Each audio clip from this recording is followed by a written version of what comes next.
तो वहीं लखीमपुर खीरी हिंसा के मामले की सुनवाई आज होगी। आपको बता दें कि आज सुप्रीम कोर्ट में सुनवाई होनी है। मुख्य न्यायाधीश एन.वी. रमन की अध्यक्षता वाली 3 सदस्यीय पीठ के समक्ष मामले की सुनवाई होगी। लखीमपुर खीरी में 3 अक्टूबर को आंदोलन कर रहे किसानों के ऊपर वाहन चढ़ा दिया गया था, जिसमें 8 लोगों की मौत हो गई थी। केंद्रीय राज्य मंत्री अजय मिश्र के बेटे आशीष मिश्र पर वाहन चढ़ाने का आरोप है। इस मामले को लेकर 8 अक्टूबर को सुप्रीम कोर्ट ने राज्य सरकार के खिलाफ नाराजगी जाहिर की थी। मुख्य न्यायाधीश एन.वी. रमन, न्यायाधीश सूर्यकांत और न्यायाधीश हेमा कोहली की पीठ ने नृशंस हत्या को लेकर उत्तर प्रदेश सरकार द्वारा उठाए गए कदमों पर असंतोष व्यक्त किया था। कोर्ट ने कहा कि 8 लोगों की बेरहमी से हत्या कर दी गई। इस मामले में सभी आरोपियों के लिए कानून एक समान है। कोर्ट ने कहा कि हमें उम्मीद है कि राज्य सरकार इस गंभीर मामले में जरूरी कदम उठाएगी। तो सुप्रीम कोर्ट में आज इस मामले को लेकर अहम सुनवाई होनी है। 3 सदस्यीय पीठ आज इस मामले में सुनवाई करेगा। वहीं आपको बता दें कि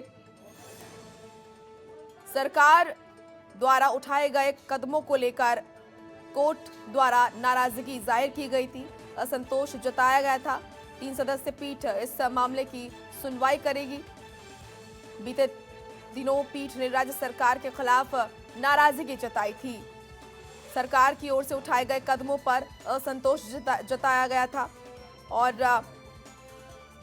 इस पूरे मामले को लेकर कहा गया था कोर्ट की तरफ से कि जो आरोपी हैं उनके खिलाफ सख्त कार्रवाई हो और जांच का दायरा बढ़ाया जाए। तो लखीमपुर खीरी में जिस तरीके से किसानों के ऊपर गाड़ी चढ़ाई गई थी, किसानों को रौंदा गया था, उस मामले को लेकर कोर्ट ने नाराजगी जताई थी। राज्य सरकार द्वारा जांच पर सवाल उठाए थे, असंतोष जाहिर किया गया था। तो ऐसे में आज सुप्रीम कोर्ट में इस मामले को लेकर सुनवाई होगी। ओम पांडे हमारे सहयोगी जुड़ चुके हैं ज्यादा जानकारी के साथ। ओम, सुप्रीम कोर्ट में आज लखीमपुर खीरी मामले को लेकर सुनवाई होगी। राज्य सरकार द्वारा जो कदम उठाए गए थे उस पर असंतोष जताया था कोर्ट ने। आज क्या कुछ होने वाला है? देखिए, सबसे बड़ी बात यह है कि आज जो है वो सुनवाई होनी है सुप्रीम कोर्ट में।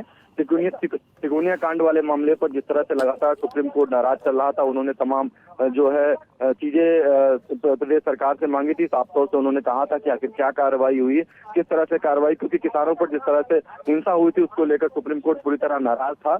यही कारण है कि जहां उसकी डेट आज लगाई गई थी, इसके पहले प्रदेश सरकार ने तमाम ऐसी चीजें हैं, चाहे सरकार के द्वारा कार्रवाई की गई हो या किसानों से संवाद किया गया हो या किसानों के पक्ष में जो FIR की गई हो, ऐसी तमाम ऐसी चीजें थी जो प्रदेश सरकार ने की थी और करने के बाद जो है उसको सुप्रीम कोर्ट के सामने रखा था। लेकिन यही कारण है कि तमाम साक्ष्यों के आधार पर उसके बाद भी सुप्रीम कोर्ट कहीं ना कहीं इस मामले पर पूरी तरह नाराज था और साफ तौर से उन्होंने कहा था कि जो अगली सुनवाई होगी जो है वो सुनवाई की जाएगी। उसके बाद जो है देखा जाएगा कि आखिर किस तरह से जो है प्रदेश सरकार के द्वारा जो है काम किया गया है। 20 अक्टूबर का समय आज का दिन रखा गया था और आज के दिन जब एक बार फिर सुनवाई होगी तो कहीं ना कहीं प्रदेश सरकार क्या अहम चीजें रखती है, ये सभी की नजर लगी होगी बनी हुई है। क्योंकि जिस तरह से लगातार सर्वोच्च न्यायालय की बात की, सर्वोच्च न्यायालय ने स्वतः संज्ञान लिया है इस पूरे मामले का और साफ तौर से जो है सर्वोच्च न्यायालय इस पूरे मामले को लेकर लगातार कार्रवाई कर रहा है। और ऐसे में आज जब प्रदेश सरकार के तमाम सवालों पर बातचीत होगी तो देखने वाली बात यह होगी कि आखिर क्या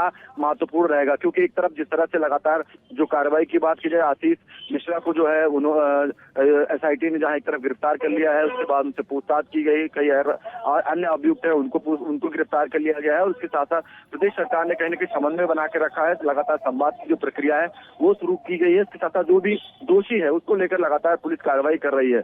तो ऐसे में आज का जो महत्वपूर्ण सुनवाई है उसमें देखने वाली बात ये होगी कि क्या महत्वपूर्ण रहने वाला है। तो यानी कि ओम, कुल मिलाकर सरकार जो है कोर्ट के सामने अपना पक्ष रखेगी कि किस तरीके से क्या कुछ जांच हुई है, क्योंकि जांच पर ही असंतोष जाहिर किया गया था कोर्ट की तरफ से, तो अपनी सफाई पेश करेगी सरकार। बिल्कुल साफ है। आज सफाई के तौर पर अगर सफाई के साथ साथ अपनी तमाम ऐसी बातें हैं, दलीलें हैं जो कोर्ट के सामने रखी जाएंगी, जिसमें से महत्वपूर्ण ये रहेगा कि जिस तरह से उन्होंने चाहे लगातार ये दबाव बन रहा था मित्रा को लेकर के हो या जो अन्य जो उस फुटेज में साफ तौर से दिख रहे थे, तमाम ऐसी चीजें दिख रही थी कि आखिर क्या जो है उन लोगों पर, क्योंकि जिस तरह से कोर्ट ने कहा था कि आखिर ऐसे जो इस तरह के ये आरोपी हैं इन पर जो है अभी तक क्या कार्रवाई हुई है। इसके साथ साथ कार्रवाई के साथ साथ ये भी पूछा था कि आखिर अभी तक ये लोग बचे तहकीकी हुए हैं। एसआईटी ने जो एसआईटी गठित की गई, क्योंकि डीजीपी मुकुल गोयल ने भी साफ तौर से इस बात को रखा था। उन्होंने एक एसआईटी गठित की थी, इसमें से डीआईजी स्तर के अधिकारी को जो इसमें नियुक्त किया गया था और वो लगातार ये पूछताछ की जा रही थी कि आखिर क्या क्या अहम कड़ियां जो है वो इस काम में की गई हैं। तो कहीं ना कहीं उन तमाम चीजों पर दलीलें जरूर दी गई हैं, लेकिन एक बार फिर जब आज सुनवाई होगी तो आखिर देखने वाली बात क्या होगी कि आखिर सबसे बड़ी बात कि आखिर क्या क्या अभी तक कार्रवाई हुई है और माननीय सर्वोच्च न्यायालय इन तमाम चीजों से कितना संतुष्ट है। क्योंकि जिस तरह से लगातार इस मामले को लेकर स्वतः संज्ञान लेने के बाद सर्वोच्च न्यायालय लगातार उन प्रदेश सरकार की उन तमाम दलीलों को दरकिनार करते हुए कहीं ना कहीं नाराजगी जताई थी। और लेकिन ये जरूर रहा कि सर्वोच्च न्यायालय के सामने उन तमाम दलीलों पर और तमाम साक्ष्यों को लेकर के सर्वोच्च न्यायालय के जो अटॉर्नी जनरल है उन्होंने जो यहाँ से उन्होंने सब तमाम चीजें पेश की थी और पेश करने के बाद अपनी बात रखी। ठीक है, देखने वाली बात रहेगी क्या कुछ सुनवाई में निकलकर सामने आता है। शुक्रिया आपका ओम तमाम महत्वपूर्ण जानकारी के लिए। खबरों के निष्पक्ष विश्लेषण के लिए सब्सक्राइब करें Janatantra TV and press the bell icon. Never miss any update.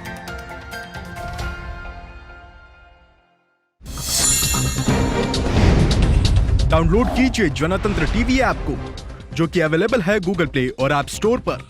अधिक जानकारी के लिए अभी डाउनलोड करें।